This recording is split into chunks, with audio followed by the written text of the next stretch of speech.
I'm Will Noonan, and you're listening to Tom Clark's Main Event. This is Daddy Show. Step off.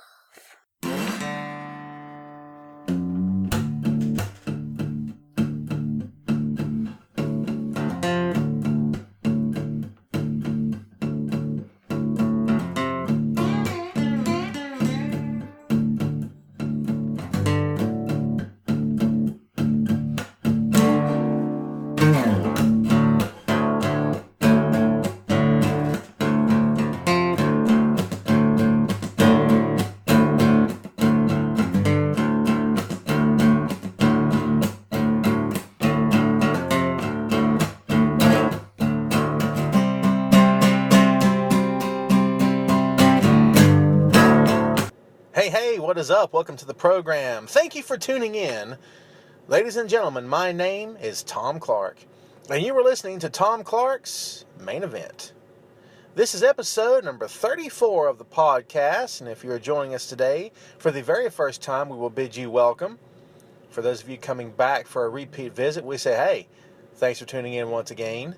And to all those involved, we extend to you, as always, the customary Laurel and Hearty handshake. Thank you for listening. Thank you for your support. And hey, thanks for always being there, Doc. This is it, folks, episode number 34 of the show. I'm Tom. This is my show. If you don't know any of that stuff, can't you read? Haven't you been listening? It's okay. We're going to educate you. That's what we're here to do. Educate, entertain, inform, and enlighten. That's our goals. Those are our goals, in addition to proper grammar here at the show. The main event is all about getting it done and then some, and that's what we try to do here every time we hit the air. So we hope that you will enjoy this. Thank you very much for tuning in as always.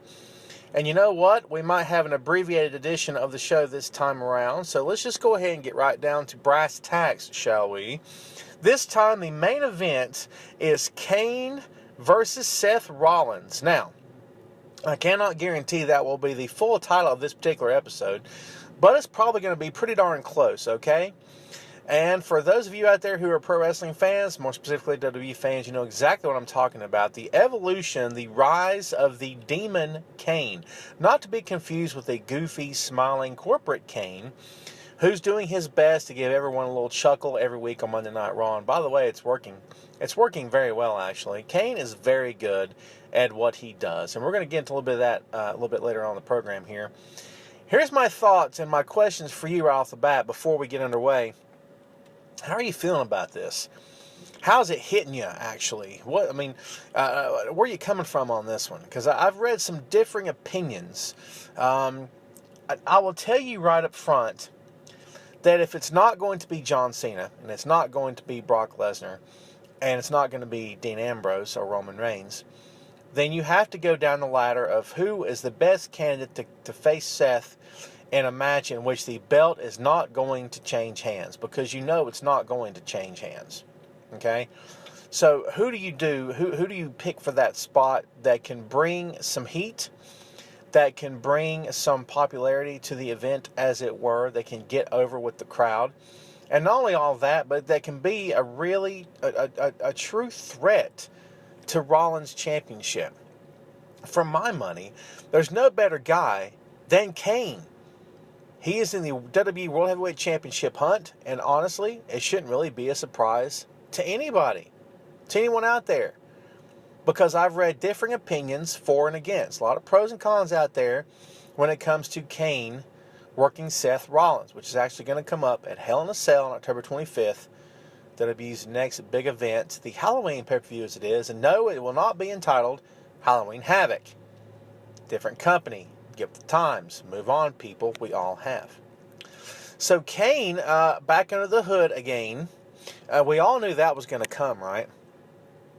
As I do with nearly every episode of the show here, I will gladly remind you that this episode in particular, yes, is based on a column that I wrote. This one I published for the Camel Clutch blog, and is entitled Kane versus Seth Rollins, where WWE logic meets predictability. And it's 100% true in this very notion. Okay, so let's go ahead and get to this here. As we said, Kane's in the WWE World Heavyweight Championship hunt, and it shouldn't be a surprise to anyone. Why is that? Because Seth has been asking for a visit from the Big Red Machine for a few months now. What is the saying? You called down the thunder, well, now you have it. I'm coming. What is it? You tell him I'm coming for him, and hell's coming with me. You hear? It's the truth, man. Seth's been asking for this for quite a long time. He provoked, he poked, he prodded. He basically stirred the hornet's nest that is Kane. I mean, why Seth's character would go after a guy as devious, as evil, as sick and twisted and demented as Kane has always been portrayed to be, is anyone's guess. Seth's arrogance and his overconfidence and his ego have once again gotten the best of him, as Seth is maybe in the driver's seat, but he also has perhaps bitten off a little bit more than he can chew. That's what Seth does, though. Seth is the top heel. And sometimes Seth doesn't know when to say when. It's part and parcel of being the top heel. It's what he does. Okay? Let's get that straight. And again, he's been asking for this for quite a long time. Week after week, he mocked Kane. He criticized him. He disrespected him at every turn. Now, you're Kane. What are you going to do in this instance? You're eventually going to fire back. You're eventually going to come after Seth with both guns blazing, which is exactly what he's done. Corporate Kane trading the suit for the mask, once again back under the hood, which I think that would have been more effective had they not done it in the past few years or so. I mean, I think it might have lost some of its luster, in my opinion, but it's still getting over. That's all that matters. Don't worry about what I think in that circumstance, because the real test is how the live crowds are taking it, and so far they're taking it pretty darn well. More on that in a bit. But sooner or later, Kane was going to put the hood back on and respond, and that is exactly what's happened.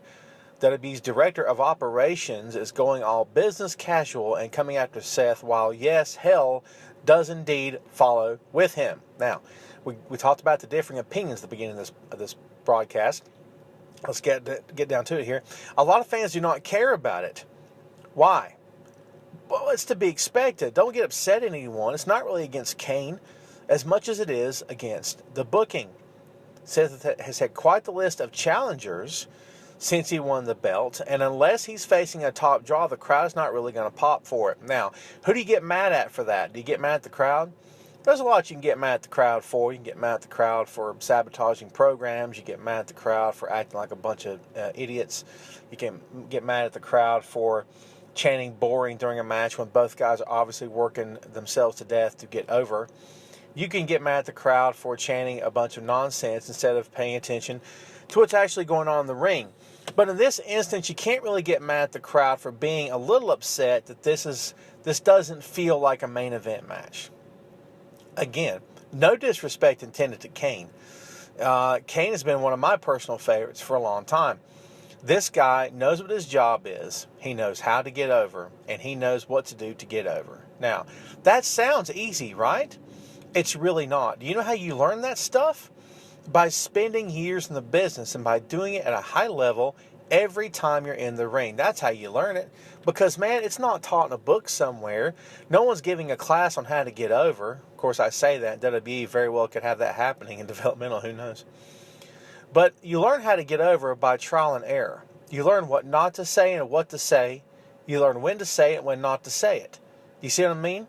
That's what it all comes down to here, man. That's what it comes down to. It's how important it is to getting over. It's trial and error. You have to learn as you go. And that's what it is. Kane has spent a lot of years in the business, been in WWE for quite a long time, and Kane knows what he's doing. Okay? And again, knows what to say, when to say it, how to say it, and when to say that as well. And he is getting over. This thing is working. It may be a slow boil, if you will. It's not the explosion that Seth Rollins versus Brock Lesnar or even Dean Ambrose has been. This is more about a slow rolling boil. This is about Kane taking on Seth and WWE doing everything in their power to convince you that Seth Rollins is indeed in jeopardy, that his title run is indeed in trouble from the menacing demonic Kane. And yes, they're calling him Demon Kane. It's no longer Kane anymore. There's, I guess, Kane regular and Kane light, which is corporate and Demon Kane. I don't know what's going to come next, the Kane machine. I don't know what's going to happen next. Put a different mask on him or something. I don't know. It kind of reminds me of when, there was red and blue Superman. When they took the character and split him up into two different things. That didn't work out too well, huh? Big difference between that and this, though, however, is that this is actually getting over. You want to know why? Because Kane is good. Again, guess what I just said? He knows how to get over. Remember what I just said? It's the truth, man. He knows how to get over. He can get it done at a very high level. He knows what to do. So he's getting it over. Kane as the demon, okay, is par for the course of what he's been doing his entire career. He comes out, he rolls the glove up, he choke slams, he, clotheslines, he does all that stuff, the fire coming up through the ring as he did with Seth, the smoke, the pyro, and all that good stuff. He's doing what he does, okay? As Corporate Kane, he's a riot. He's hilarious. He cracks up, makes you crack up, makes people laugh, doing his job to get over. He is sort of a mix. Corporate Kane and Demon Kane, if you put both those guys together, you essentially have the same Kane that was teaming with Daniel Bryan and Team Hell No. Can we agree on that one? I keep hearing that comparison being made to what Kane's doing right now, and it makes perfect sense. I'm okay with that, totally. But I think that's what you're seeing right now is that split of personality where you have both those guys, both those characters, if you will, acting one way, speaking one way, sounding one way. And the fact that Corporate Kane acts oblivious to the existence of Demon Kane's actions. I mean, he speaks of them, but of course they're never in the same room at the same time because, yes, of course it is the same guy. And Corporate Kane keeps giving that look over his shoulder, that little smile at Seth. All this stuff is straight out of a movie because Kane's character is, the horror movie villain sort of character. That's him. I mean, it's true. The movie that he did, 2 movies, See No Evil, excuse me.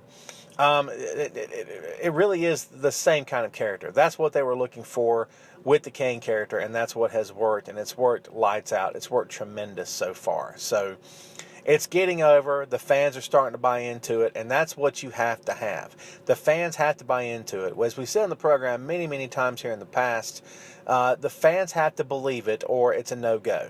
Okay, you can dress it up with the best promos in the world. You can make it look good, wear the best gear you can imagine, have the best pyro, have the flashiest pyro, have the best music that you've ever heard in your life. If fans don't buy into it, it's a no-go. And that happens a lot. That's how companies go down because they refuse to give fans what they want. And perhaps WWE can be counted among those companies. And yes, we did cover a lot of that in episode number 33.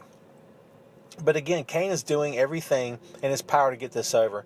And yes, it's a slow-rolling bull. It's a process. Slow and steady wins the race. Now, am I saying to you this match at Hell in a Cell is going to draw lights out? I never said that. I also never said this match is going to become an instant classic. I never said that either. I think Seth has the ability to have an instant classic with anybody in the locker room. I know Kane can still go in the ring. Physically, he's still in great shape. He's still in tremendous shape. He can still go. He can still get it done. Maybe they will have a match for the ages. What do I know? But I'm not suggesting that, yes, they will absolutely. But what I'm saying to you is that Kane knows how to get it done, and they will get it done in the ring on the 25th. But again, yes, it's true. A lot of fans don't care about it, and it all has to do with the booking. Because Seth keeps getting booked against the top guys. Think about it, man.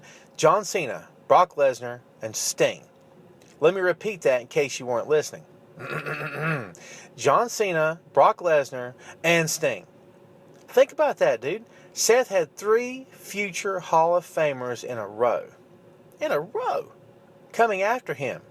And he managed to outlast all of them. He's retained the title despite the odds being against him, despite the authority leaving him to his own devices, and despite fans wanting to see him lose and lose right now. The consensus among fans out there is that Seth has been booked atrociously. And again, if you want to hear some of my thoughts on that, more than what I'm going to give you right now, hey, skip on back to episode number 33. When you're done, listen to this one, okay?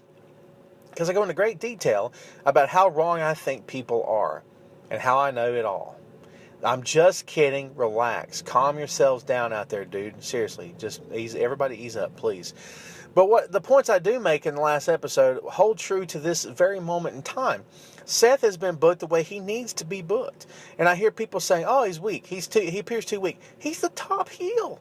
Not only is he the top heel, he's not the Chris Jericho heel that worked Shawn Michaels when Shawn's wife got a black eye. Remember all that? Was it a black eye or a busted lip, whichever it was? That's not the heel that Seth Rollins is. Seth Rollins is the Chris Jericho heel of the Undisputed title run.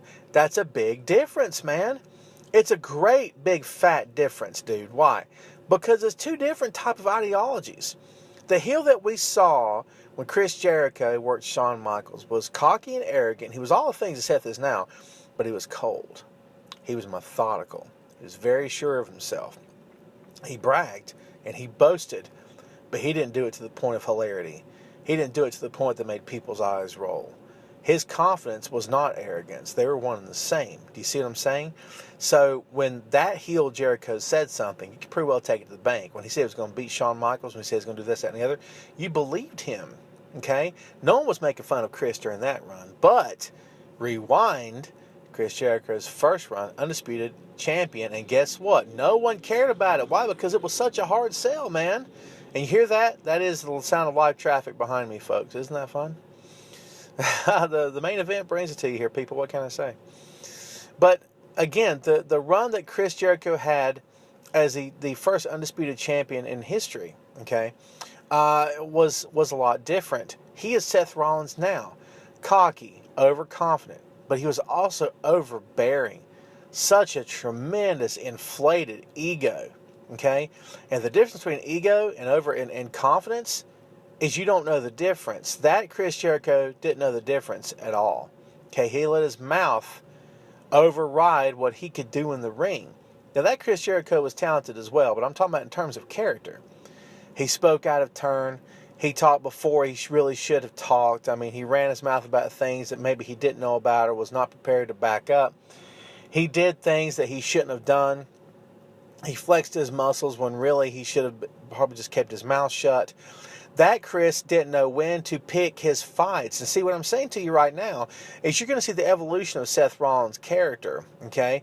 Because what's going to happen eventually is the Seth Rollins that you see right now, this guy that talks before he should, and he runs his mouth, and he's smarmy, and he's just disgustingly egotistical. That heel will eventually give way to the diabolical, calculating, cold, and merciless heel that Chris Jericho became. It's an evolutionary process here, man. You can get upset all day long if you want to. Hey, fine with me, man. I got more important things in life to get upset over other than this storyline. So if you want to lose some sleep over it, hey, go with God. Have fun with it. But I'm not going to. I think Seth is just where he needs to be. I think he's doing just fine. All this talk about he has to win matches cleanly. He's a heel. He's a heel. Shut up. You know what, to be honest with you? I don't care if he never won a match clean. How about that? I care less. Okay? I really don't care about it. But the way he's been booked against all these top guys, all these future Hall of Famers, he outlasted all of them. Think about it, man. He's done all of that. Cheat to win if necessary, move the pawns in his favor, maneuver and do things, doing the way he needs to do in order to get over and have his arm raised at the end of the night. That's all that matters. Honestly, that's what he as a character is doing. That's what he's doing. And you know what? Good on him. I mean, I love the Seth Rollins heel character. I'm down with it, man. I could watch that stuff all day and all night. So leave it alone. Seriously, get over yourselves. Everybody calm down. But all these future Hall of Famers that Seth has been facing, and then along comes Kane. Now, to say that he's in a tough spot in terms of getting over is an understatement, dude. If this were the Kane of old, then maybe it would not be such a hard sell. If this were the fire-breathing, brimstone-snacking demon from hell getting in Rollins' face, then fan reaction would surely be different. And it is to a certain extent. But you have to remember, that's not the only Kane we're dealing with. As we said before, this is Corporate Kane. Corporate sellout Kane. Who's pretending to be the demon, or the demon's pretending to be the corporate sellout. How about that? Isn't that an interesting query for you? Is Batman really Bruce Wayne, or is Bruce Wayne really Batman? Which is the real person? Do you see where I'm going with that? Which is the real one? The Joker, I mean, did he put on makeup like Heath Ledger, or was his skin truly dyed as a result of an accident and caused by Batman himself? Which is the truth? Are you the monster, or are you pretending to be a monster? I mean, which is it? And so that's sort of where I'm going with this, and I think where WWE is going with it. And it's actually a really, really smart move, honestly. Corporate sellout Kane, the guy that traded his black and red for a suit and tie, has now traded it back in, it seems. He's been sitting at the right hand of Triple H for a long time, and when you earn that reputation, it's extremely hard to come back from.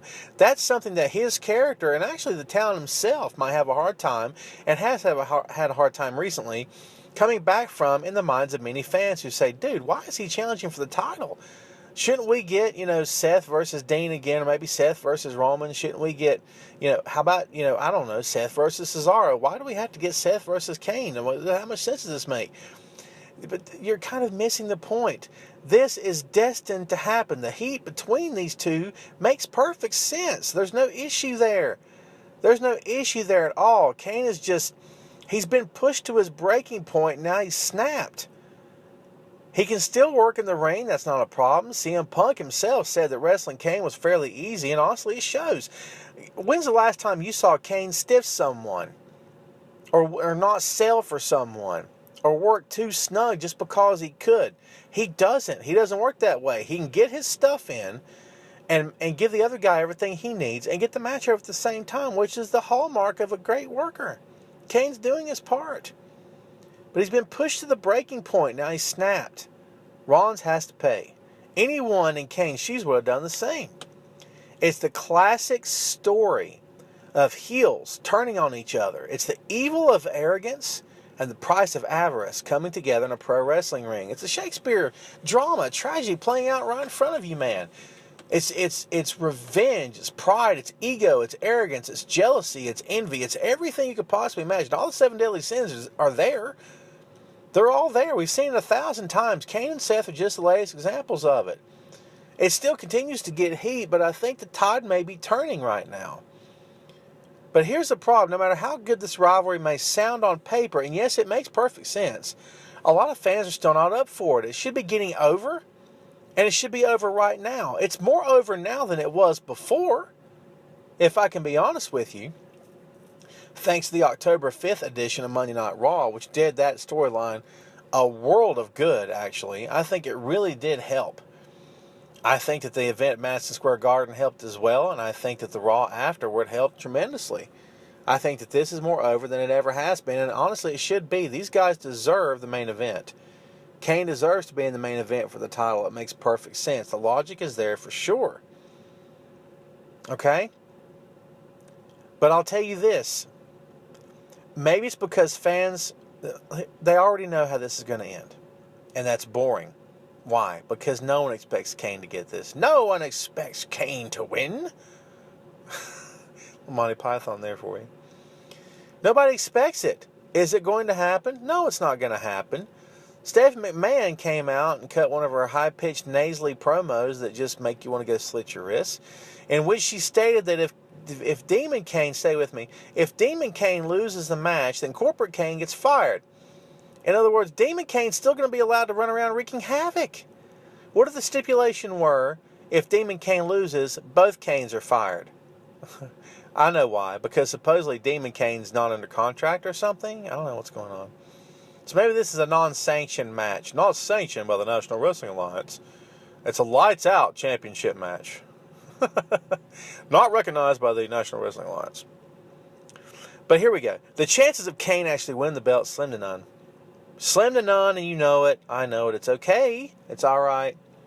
The chase is interesting, and Kane's involvement is plausible, but after that, nothing. Zero. Zilch. Nada. There might be some dramatic moments in this angle at some point, but there's no drama, and that's the point. Fans just do not believe Rollins is losing to Kane. No one does. There's no angle the company could take that makes any sense to anyone. And if there's no possibility of the title changing hands, then there's no possibility that fans become emotionally invested. Now, I said before they gained a lot of ground at the Madison Square Garden event, and at the Raw that followed. I feel that they did.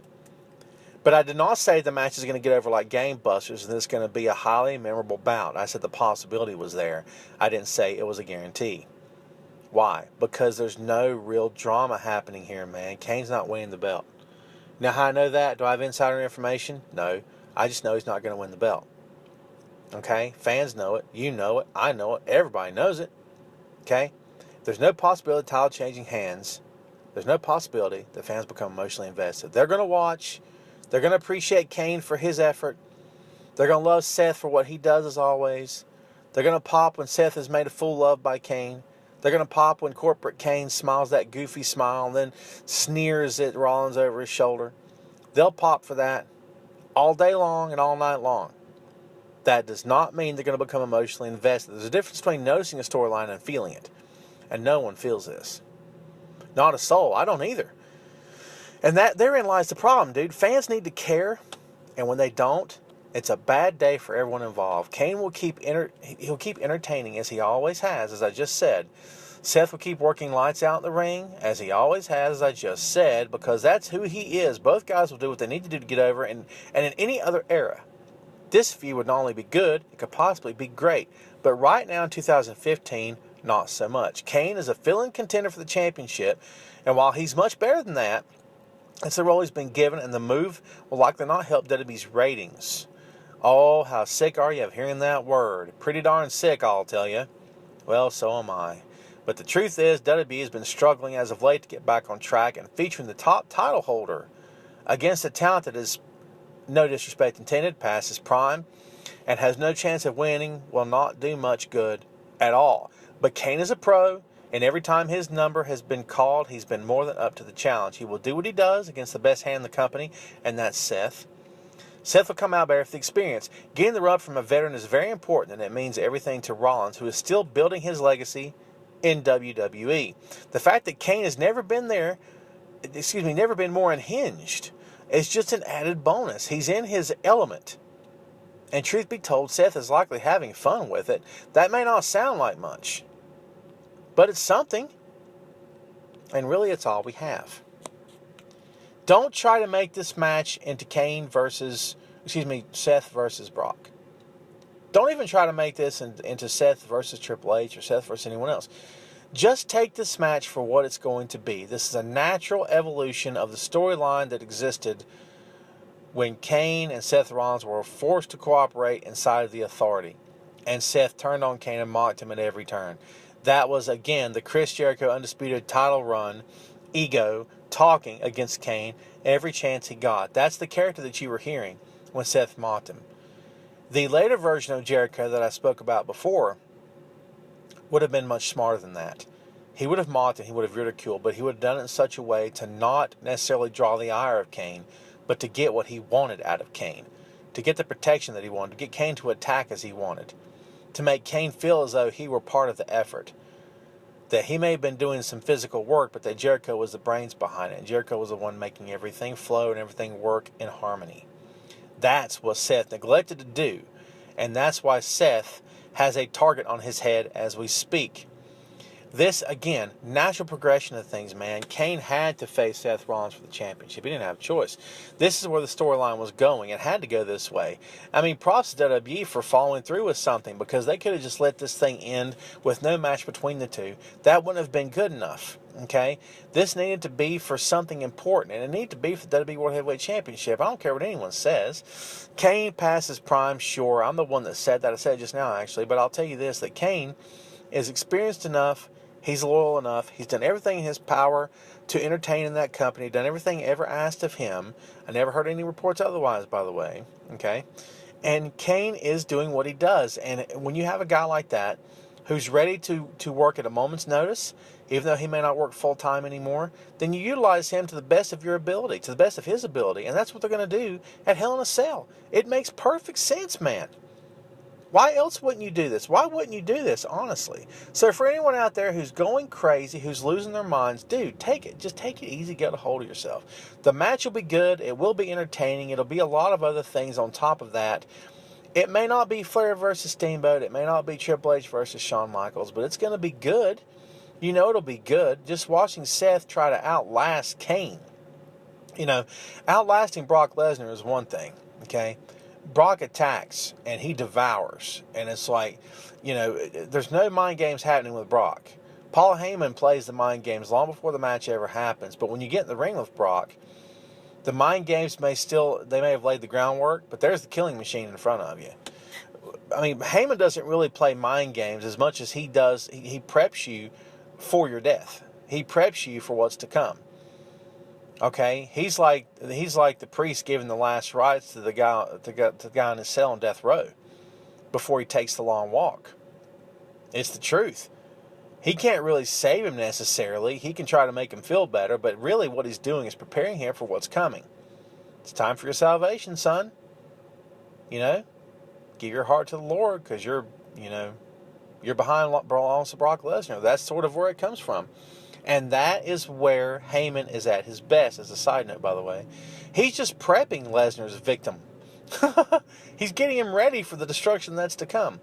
This is not Kane. Kane plays the mind games. He's playing with Seth right now. So Seth doesn't know where Kane's coming from. Kane's going to come at him from all sides. Seth knows it. He doesn't know when and how and where. He has no clue. He's clueless, okay? And a clueless Seth Rollins, they lost Seth Rollins, okay? Because you are disarming Seth Rollins by taking away one of the big advantages he has, and that is his self-confidence. When he's on his best, his confidence is through the roof, and he believes he can beat anybody in the company. When you put him off his game, and you throw him for a loop with the stuff that Kane is doing, you are putting him out of his element, and suddenly Seth Rollins appears to be a fish out of water. He can't hope to maintain a pace that Kane can maintain. He can't hope to match Kane in any way, shape, or form, because he doesn't know where Kane's coming from. With Brock, he knew what he had in Brock. He doesn't know what he has in Kane. That's the difference. That's why Kane's character will work despite Kane's age. You see what I mean? Eventually, Brock Lesnar is going to slow down. He's a beast right now. The dude looks like he hasn't aged in 10 years. Physically looks better than he did when he was in WWE the first time around. I get that. I got it. But 10 years from now, 10 years from then, 10 years from then, Brock is going to slow down and stop. He'll have to, okay? But why does Kane's character keep working? Because Kane doesn't have to be the, here comes the animal tearing apart everyone in the way, and he's vicious, and he's brutal, and he's suplexing. He doesn't have to worry about any of that stuff. Kane can wrestle just a basic match, but still make it look good. Doesn't have to kill himself or the guys in the ring with. Gets the match over, and his character's still intact. What more can you ask for, man? Seriously, what more can you ask for out of a talent in that company, or any pro wrestling company for that matter, no matter what company we're talking about? To me, that's all you can ask for, is a guy that can continue to get over and work with his character and make it work despite how old he is. Okay? Sting's character still works. Why? Despite the fact that Sting opened his mouth and did that Joker nonsense he did with the Seth Rollins statue. It's terrible stuff, dude. But despite all that, it still got over. Why? Because people love the character. Now, people may not love the Demon Kane character as much as they love Sting, but it still gets over because Kane makes it get over. Why does Goldust still get over? Why is that? Now, Dustin's in fantastic shape. Don't misunderstand me here. But why does he continue to get over? Because it's the gimmick. Because the guy makes it work. Because he makes you believe. No matter how much of you is telling you that it's nonsense, that a guy would never act this way, it's ridiculous, it's just pro wrestling, yada, yada, yada. Doesn't make a bit of difference, man, at all. Okay? Because this guy makes it work. Goldust makes it work. Kane makes it work. Steen makes it work. Bray Wyatt will make it work. 20 years from now, Bray will be just as effective as he is right now because of the character. Bray is going to make one of the best managers that you have ever seen. And in my opinion, Bray Wyatt may become the best manager in the game when the time comes, and may go down as one of the best in the history of the game, and I truly believe that. Just imagine taking any guy you can think of that can't talk and put Bray as his manager. And it could be a future star we have no idea who we're even talking about yet. The dude may not even be born. Wrap your head around that one, man. But Bray seems to me to be a lifer. He's probably going to be around for a hell of a long time, dude.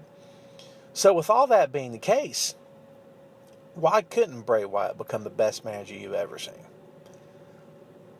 But again, this match is going to be good. Kane's going to be on his game. Seth is going to look good. And again, folks, this is going to be one to watch. I'm looking forward to Hell in a Cell. Undertaker versus Brock Lesnar. Roman versus Bray. Hell in a Cell. The rematch for the Divas Championship. I believe Charlotte is taking on Nikki in the rematch. Someone correct me if I'm wrong there. I'm pretty sure about that. Man, that's a whole other podcast, isn't it? Another podcast, another day. I've talked about the Divas so much, by the way, sidebar. I've talked about the Divas so much lately, it's crazy. I'm probably turning people off at this point, because it's crazy nuts. But it is what it is, man. It's the environment that we're used to. It's what we like to watch. It's what we like to talk about, right? But again, kudos to Kane for this. I'm glad to see him in this spot. I'm happy to see it. I think fans are starting to tune in, starting to buy into it, as Seth would say.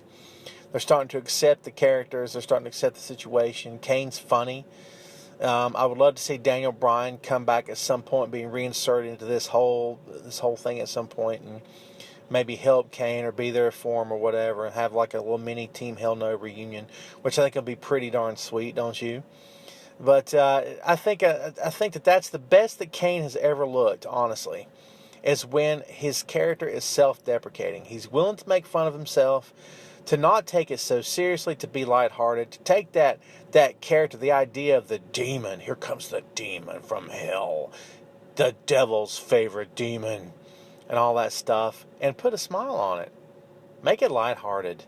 Have fun with it. Team Hell No. That's the best that Kane has looked, in my opinion.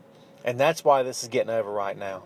Because fans are like, look, this is not working for me, because it does make a lot of sense for Kane to be working for the title. Not in a lot of people's minds. I just lay it out for you what I think. You can take it or leave it. But what gets fans sold on it is when Kane makes it fun. And fans are like, you know what? Screw it. Let's just have fun. And that's really what it should be, no matter what kind of storyline you're talking about. Let's just have fun. Whether it's intense or not, just have fun, man. It should be what it's all about. It should be what it's about all the time. Guess what, folks? We've reached the end. Aren't you sad? Never fear. We'll be back really soon with episode number 35. And in the meantime, you've got 33 more awesome episodes to go download and listen to. And hopefully by now you have subscribed and downloaded and you're enjoying the show as we speak. I need to thank everyone out there for supporting me. I continue to get emails and very kind messages and feedback on Twitter and Facebook and everywhere else. So let's go ahead and tell you about that right now, shall we? You can find me on Twitter at TomClarkBR. You can find the show on Facebook. Tom Clark's Main Event is on Facebook. There's a like button right there. If you'll click that little sucker and we get that thing clicked enough, well, I've said it before, one of us is going to get a bag of cookies out of this deal. I don't know who it's going to be. Hopefully it's me. And you know what? If I do, I'll share them with all of you. I appreciate it. If you want to drop me a line, please feel free to do so. TomClarkBR@yahoo.com. And you know what? I'm kind of everywhere right now. If you want to read my stuff, which would be greatly appreciated, you can check me out on Bleacher Report. I'm also currently on Sportskeeda, as well as the highly esteemed Camel Clutch blog, for which you can find the column that this particular episode is based on. This thing is ever evolving and ever happening and still going as we speak. It still continues on.